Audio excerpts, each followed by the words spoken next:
Hey everybody, what is up? Welcome to EduMatch Tweet and Talk number 13. Please follow along with us on Google Plus on our Hangout on Air at bit.ly/tweet talk 13, as well as on Twitter with the hashtag EduMatch. Speaking of EduMatch, check us out at edumatch.education if you want to sign up and be our featured person of the day. We'll tweet out all this great info about you all day long for a 24-hour period. We would love to have you. So tonight's topic is going to be overcoming roadblocks, and this was proposed by our fantastic moderator, Shayna White. So I'm going to go ahead and pass it on over to you.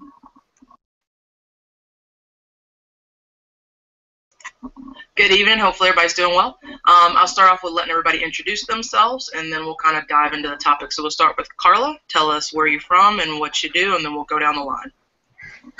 Good evening, everybody. I am Carla Jefferson. I am in South Carolina, and I am a instructional technology coordinator. Awesome. Welcome, Carla. Dean, you're next. Hi, Dean Dahl. I'm a 6th grade teacher in Edina, Minnesota. Great. Glad you joined us. Dorian. Oops, sorry about that. Hi, I'm Dorian Roberts. I'm here from Detroit, Michigan. I teach 5th grade, and I'm an aspiring administrator. Great. Glad to have you. Melissa. All right. I am joined by my son. I am Melissa Eddington. I teach English as a second language in Columbus, Ohio. This year I'm at a middle school and 2 elementary schools. Great. Sarah, you can introduce yourself, even though you're the brains of this operation. All right. Hey, everybody. My name is Sarah Thomas, and I am a high school technology education teacher from the D.C. area. All right. And Tammy.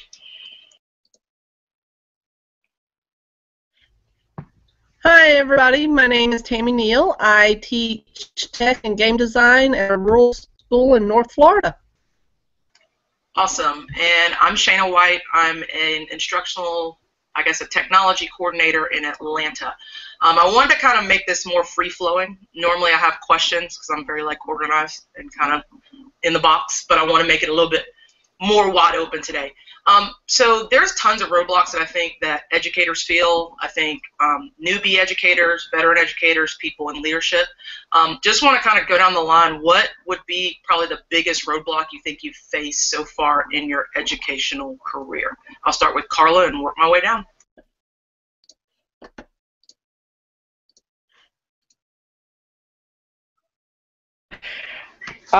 Yeah, I would be first on that one. I think for me, I guess it would be the pressures that teachers face because of standardized testing.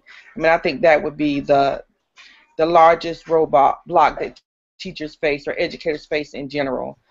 Just because the people who make the decisions aren't educators. And in any other professional field, the people who make the decisions actually do those things. And so I feel like teachers feel like in a lot of ways they're not valued for what they do, and they feel pressured to have children perform in ways that are unrealistic. Yeah, I think a lot of teachers feel that roadblock of being dictated to by people who have not been in a classroom. And I would even throw administrators sometimes in that boat. You have administrators that are dictating to them evaluation policies, and the administrator hasn't been in a classroom 10 plus years. So I definitely think that's a huge roadblock. Dean, what would you say is a big roadblock maybe you faced or you think educators are facing today? Well, I definitely agree with Carla on that topic. My new obstacle is interesting, and I've talked to, as I network with teachers, the big push to move into technology, and whether it's iPad, iOS, or Chromebooks, or what have you, and everyone gives it a try. And now that that newness has worn off, I find that people are moving and gravitating either backwards or not, kind of getting stuck as to what technology or if it's going to go away. Or my theory is that there's so many different levels of awareness and knowledge that some people feel like I don't want to be singled out by not keeping up with the person, or like Sarah. I mean, she's just cutting and going and like crazy, and it's like, where do I fit into that? So I get both sides of it, but it's a weird obstacle right now. Yeah, I think that's kind of like a hard roadblock to tackle because everybody has their own mind frame and mindset. Then you have fear from some of the teachers that you're dealing with, so that's kind of a roadblock. Then you have those teachers that I call kind of the sailboats. They're the high flyers that want to keep going and do something new. And you have that group that's in the middle. They can go one way or the other. They can go back and revert to old habits and say, you know what, this technology train I'm getting off of, or they can kind of go with the sailboat. So I completely agree with that, Dean.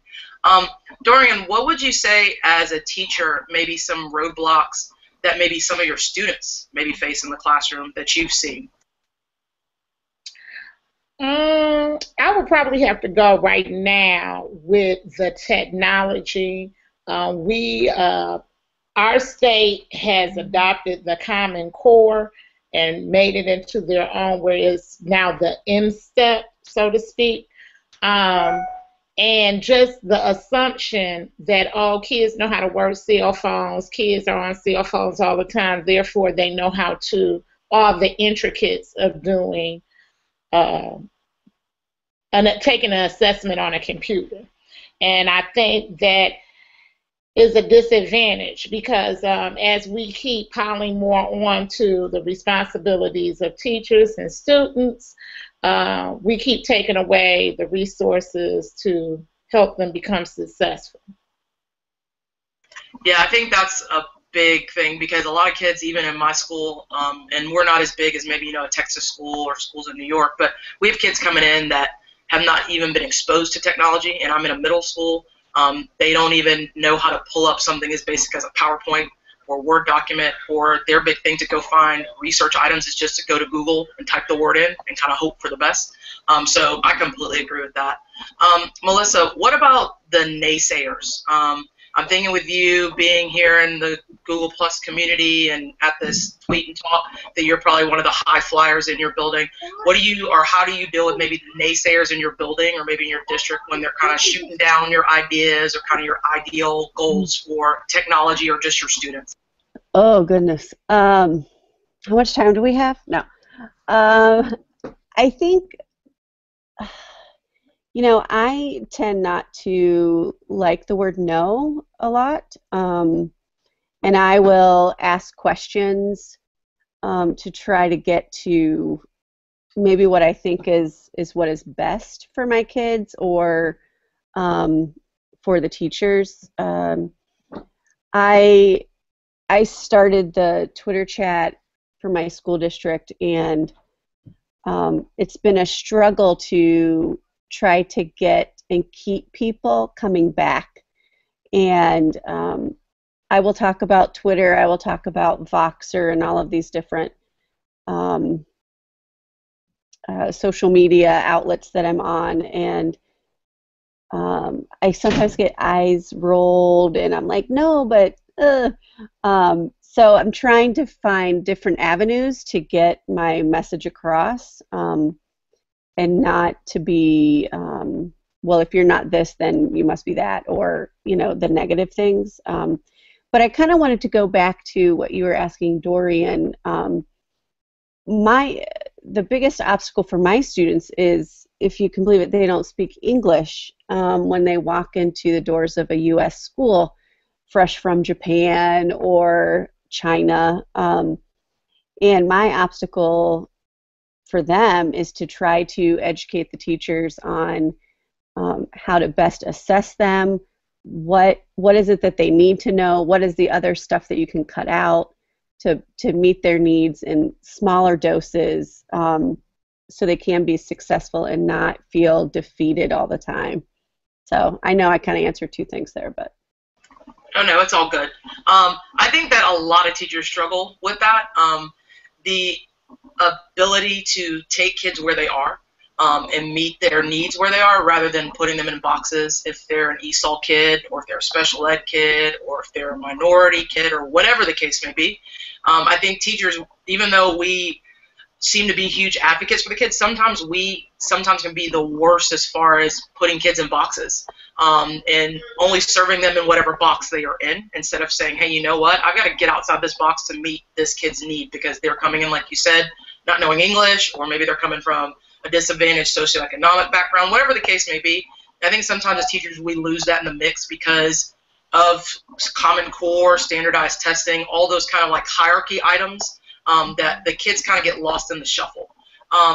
Tammy, with you being, I know you're one of the leaders of the Rural Ed Talk, what do you think are some roadblocks from being maybe from not a suburban or urban environment and coming more from a rural environment teaching-wise that you guys have to face?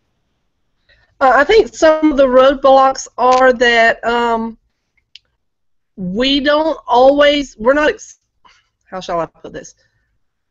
Rural schools are often looked at as a place for blue collar to happen. That's where your farmers come from. That's where your factory workers, they come more from rural areas, and that's not always the case. So it's often hard for us to overcome that stereotype that, oh, y'all from the country. And I can tell you, some of the most intelligent people I've ever met are sitting in my classes right now, and I cannot wait to see where they're headed. Yes, once again, that putting people in a box based on our preconceived notions is huge. Now I guess to kind of spin it and talk about it on a positive level, I know I talked about this with my boxer group where I gave them what I deal with when there's a roadblock or something that causes me frustration. I try to find a way to encourage other people to take my thoughts off of the negative roadblock or the frustration that I'm facing. What are some things that you guys have done? And I'll start with you, Sarah, since I haven't come to you yet. What are some things that you guys have done to kind of overcome these roadblocks, or maybe roll around the side of them, or demolish them if you've had to? That is a great question. I love that question because a lot of times we might focus on the obstacles that are in our way. But I was just reflecting on this and blogging on this a little earlier today, and one of the things that really came to mind is that if we are trying to be superheroes to these kids, superheroes don't make excuses. If there's a boulder in the way for Superman or Wonder Woman or whatever, they will like karate chop it, high five it, demolish it, or fly around it. So the very first step is to just not give up and definitely keep our eyes on the prize. So that would be like my main takeaway, as well as reaching out for that support. So that's part of it. So while keeping our eyes on the prize, we need to talk to each other, we need to connect, we need to turn to our PLNs, we need to educate ourselves on the topic, be in Twitter chats, do reading on the topic, and just get that information that we can to shoot down those boulders and blow them up. Awesome.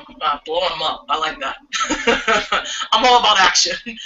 Carla, what about in your role? Because you're in South Carolina, but you're kind of big on the hierarchy as far as like in your district. How have you kind of tried to overcome roadblocks? I know like you're really good at going back into your schools and being still at that one-on-one connection with your kids, but what are some ways that maybe you've overcome some roadblocks in your role that you're in now?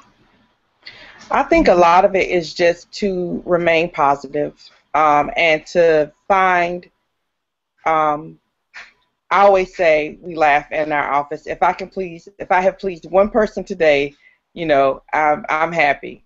But I think it's about like I'm at the point where I'm like building relationships. So it's finding positive ways to interact with teachers who have who sometimes have negative views. So I think just showing my face, being in schools, being with students, offering my support.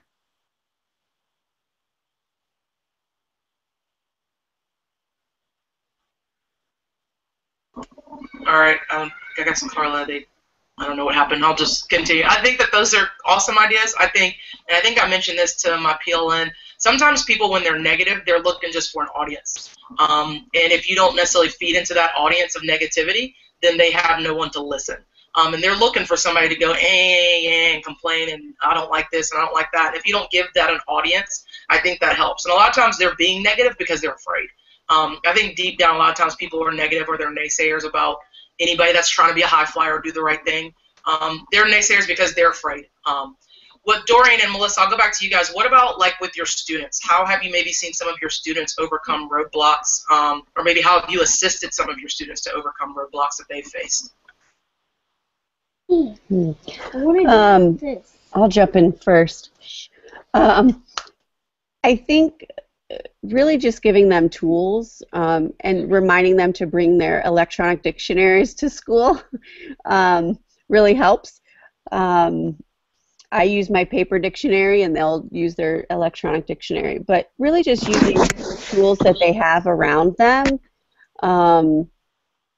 to access the learning, I guess. And really it's a lot of modeling for them and showing them what they need to do as opposed to just telling them.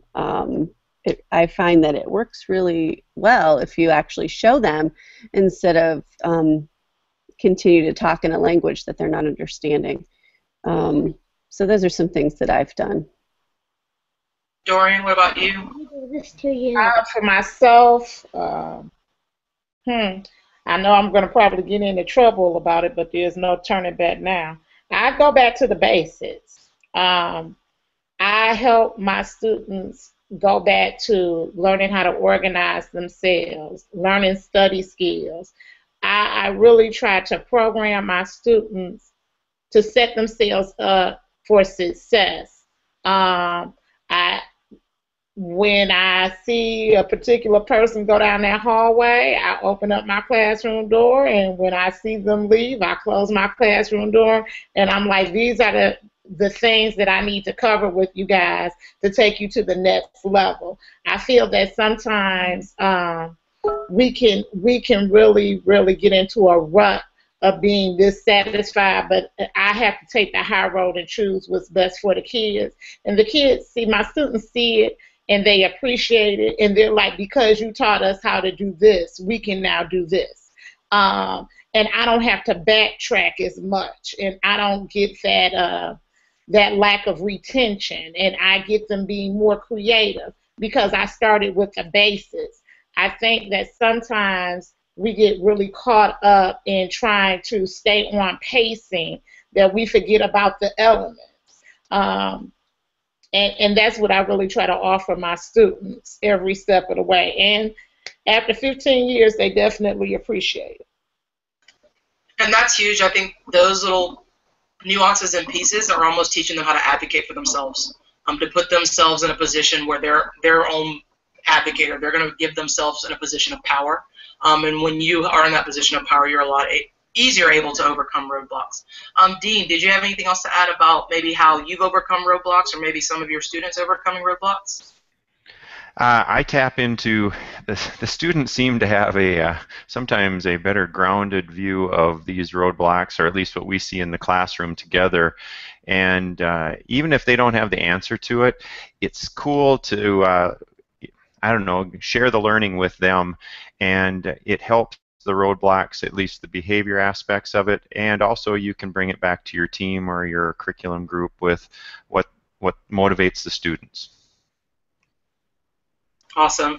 So far, you guys have been awesome. This panel is very wise, and hopefully everybody at least got some takeaway from what was being said. So I'm going to kick it back to Sarah, and she'll close us out.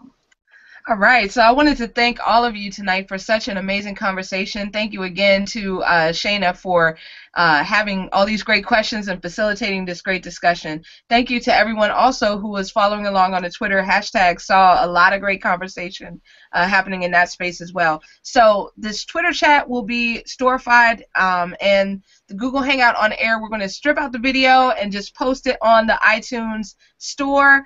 So it'll be available there as well. If you'd like to subscribe, then go to bit.ly/EduMatch podcast. So check us out next week. Next week we're going to be debating a controversial topic. Should we pay or should we not pay for resources that we use in our classroom? So we're going to be looking at both sides, and of course we'd like to extend an invitation to anyone who's on the panel with us right now, or to anyone who's watching us, or to anyone who has that interest. Just sign up at bit.ly/tweet talk 14. So that's going to be the 14th episode, Sunday, 6 p.m. Eastern Time. Anyone can be a panelist. Just leave a comment or on the Google Hangout page. And last but not least, just wanted to throw an opportunity out there. If you ever have a big educational idea, if you're wondering what would happen if so-and-so did X, Y, and Z, or if you're already working on that yourself, then please, we are crowdsourcing a video for